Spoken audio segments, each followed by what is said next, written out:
Assalamualaikum dan salam Sarawakku sayang. Bersama saya Mariam Zanariah Ibrahim. Tumpuan utama, Menteri Pembangunan Wanita, Keluarga dan Masyarakat yang juga Ahli Parlimen Santubong, Datuk Seri Nancy Shukri telah melakukan program tinjauan mesra atau walkabout di Kampung Buntal, Kuching pada Selasa. Ini merupakan salah satu cara untuk beliau melihat sendiri keadaan semasa di kawasan yang diwakilinya serta mengambil maklum masalah dan rintihan rakyat di situ. Menerusi lawatan itu, Datuk Seri Nancy telah dimaklumkan mengenai masalah banjir besar yang dihadapi penduduk setempat disebabkan hujan lebat berterusan baru-baru ini. Melihat kepada permasalahan itu, beliau berpendapat bahawa saluran paip yang tersumbat dan pecah telah menyebabkan pembentung sedia ada tidak mampu menampung tekanan. Oleh yang demikian, beliau meminta pihak Dewan Bandaraya Kuching Utara DBKU serta Jabatan Pengairan dan Saliran DID berbincang secara lebih terperinci lagi berkaitan resolusi yang terbaik untuk menyelesaikan masalah berkenaan. Untuk rekod, Kampung Buntal yang terletak lebih kurang 27 km dari Bandaraya Kuching merupakan sebuah perkampungan nelayan yang kaya dengan bekalan makanan laut segar dan produk alam semula jadinya yang sememangnya menjadi tumpuan pelancong tempatan dan luar. Sementara itu, hari ketiga sambutan ulang tahun ke-9 penubuhan Kelab Myvi Borneo diteruskan dengan penganjuran program konvoi amal ke Rumah Sri Kenangan, Siburan di Kuching pada Ahad. Konvoi tersebut melibatkan semua ahli Kelab Myvi Borneo bersama Kelab Jemputan dari Indonesia, Syrian Chapter dengan menghimpunkan 30 buah kenderaan. Dalam pada itu, Timbalan Menteri Belia, Sukan dan Pembangunan Usahawan Datuk Gerald Rentap Jabu mengucapkan tahniah dan syabas kepada Kelab Myvi Borneo kerana berjaya menganjurkan beberapa program sepanjang 3 hari sambutan tersebut bermula Jumaat yang diyakini memberi manfaat kepada semua yang terlibat. Menurutnya, antara program lain yang turut diadakan sempena sambutan ulang tahun ini adalah majlis makan malam dan hari keluarga. Dalam masa sama, beliau juga memuji usaha murni kelab terbabit dalam mendekatkan diri kepada golongan yang memerlukan perhatian dan bantuan khususnya warga emas di samping mampu membawa kelab pemotoran dari negara jiran untuk berkongsi minat sekaligus membuat kebajikan di negeri ini. Datuk Gerald berucap demikian sebelum menyempurnakan simbolik pelepasan atau flag off konvoi berkenaan. Setiba di Rumah Sri Kenangan, ahli kelab mengambil peluang menyantuni seramai lebih 60 penghuni di situ sekaligus menyaksikan penyerahan sumbangan berupa wang tunai dan barangan keperluan. Di Sibu pula, seramai 28 orang murid yang akan memasuki darjah 1 telah menerima sumbangan bantuan beg sekolah dan alat tulis melalui Pusat Khidmat Parti Rakyat Bersatu Sarawak SUPP Cawangan Bukit Asik. Simbolik penyerahan telah disempurnakan oleh Ahli Dewan Undangan Negeri Adun Bukit Asik, Joseph Chiang Jin Ek pada Selasa.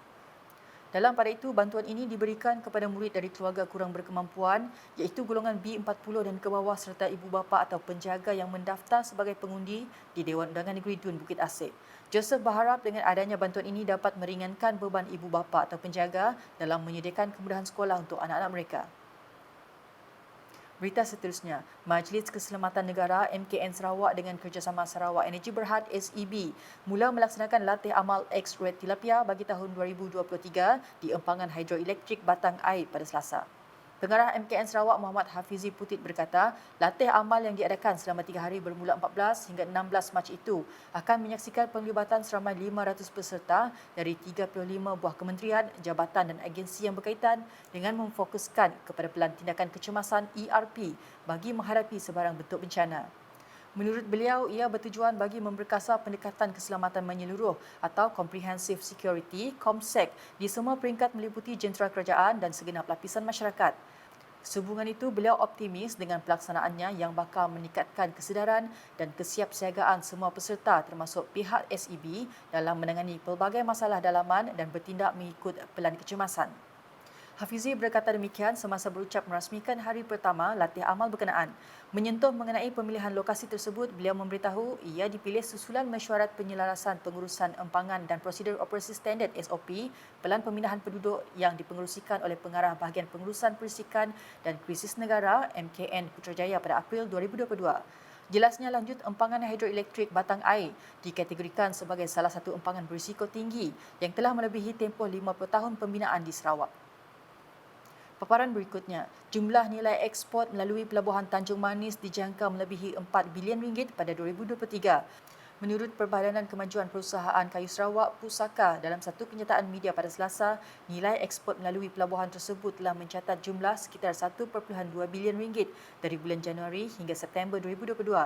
Katanya sejak tahun 1990, pihak kerajaan telah melabur kira-kira 3.14 bilion ringgit untuk melaksanakan prasarana dan kemudahan di Tanjung Manis seperti pelabuhan, lapangan terbang, telekomunikasi, elektrik, air, dermaga perumahan serta pusat komersial.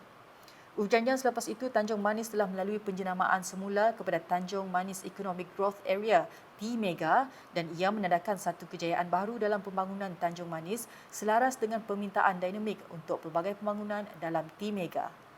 T-Mega yang merupakan salah satu daripada nod pertumbuhan yang dimulakan di bawah Sarawak Corridor of Renewable Energy (SCORE) mengutamakan industri niche yang merangkumi industri pembinaan kapal, industri berasaskan kayu, kluster perindustrian kelapa sawit, perikanan serta industri pengeluaran dan perprosesan makanan halal.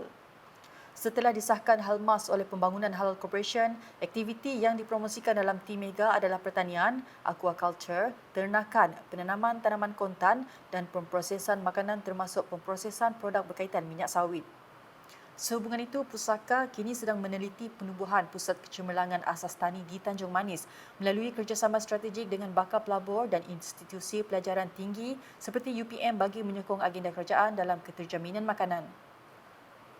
Selanjutnya, Jabatan Tanah dan Survey JTS bahagian Mukah telah menganjurkan dialog bersama penuntut tanah tradisi di Kampung Itol Daro pada Selasa.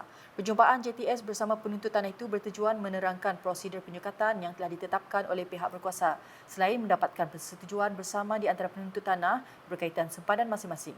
Sehingga kini terdapat lebih kurang 150 buah rumah yang telah didirikan di atas tanah tradisi berkenaan. Dalam pada itu, pihak JTS kini sedang giat melakukan penyukatan perimeter dan akan melaksanakan penyukatan lot kediaman supaya tidak berlaku sebarang pertikaian antara penuntut tanah. Sekian edisi Tengah Hari bersama saya, Mariam Zanaria. Berita lebih lanjut boleh didapati di semua platform media sosial UKAS, termasuk portal ukas.sarawak.gov.my dan UKAS channel YouTube. #Menyebar Fakta. Salam UKAS.